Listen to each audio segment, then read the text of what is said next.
ಓಂ ಗುರುಭ್ಯೋ ನಮಃ. ನೀವು ಪರೀಕ್ಷೆಯಲ್ಲಿ ಉತ್ತಮ ಅಂಕಗಳನ್ನು ಗಳಿಸಬೇಕೆ? ಹಾಗಾದರೆ ಗಣಪತಿಯ ಒಂದು ವ್ರತವನ್ನು ಮಾಡಿ. ಈ ವ್ರತವನ್ನು 12 ಮಂಗಳವಾರ ದಿವಸ ಮಾತ್ರ ಮಾಡಬೇಕು.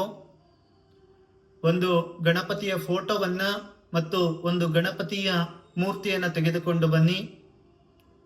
ಮಂಗಳವಾರ ದಿವಸ ಬೆಳಿಗ್ಗೆ ಬ್ರಾಹ್ಮಿ ಮುಹೂರ್ತದಲ್ಲಿ ಎದ್ದು ಒಂದು ಗಣಪತಿಯ ಕಳಸವನ್ನು ಸ್ಥಾಪನೆ ಮಾಡಿ, ಮತ್ತೆ ಗಣಪತಿಯ ಕಳಸದ ಹಿಂದೆ ಭಾವಚಿತ್ರವನ್ನು ಇಡಿ, ಕಳಸದ ಮುಂದೆ ಗಣಪತಿಯ ಮೂರ್ತಿಯನ್ನು ಇಡಿ.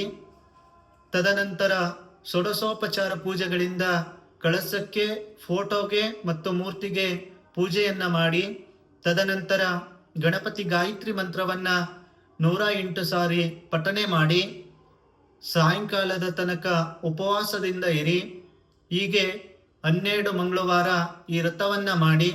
ಇದರಿಂದ ಖಂಡಿತವಾಗಿ ನೀವು 100ಕ್ಕೆ 100ರಷ್ಟು ಮುಂಬರುವ ಪರೀಕ್ಷೆಯಲ್ಲಿ ಉತ್ತಮ ಅಂಕಗಳನ್ನು ಗಳಿಸಲಿಕ್ಕೆ ಸಾಧ್ಯವಾಗ್ತದೆ. ಗಣಪತಿ ಗಾಯತ್ರಿ ಮಂತ್ರ ನಾನು ಕ್ಯಾಪ್ಷನಲ್ಲಿ ಕೊಟ್ಟಿದ್ದೇನೆ, ಓದಿ. ಧನ್ಯವಾದಗಳು.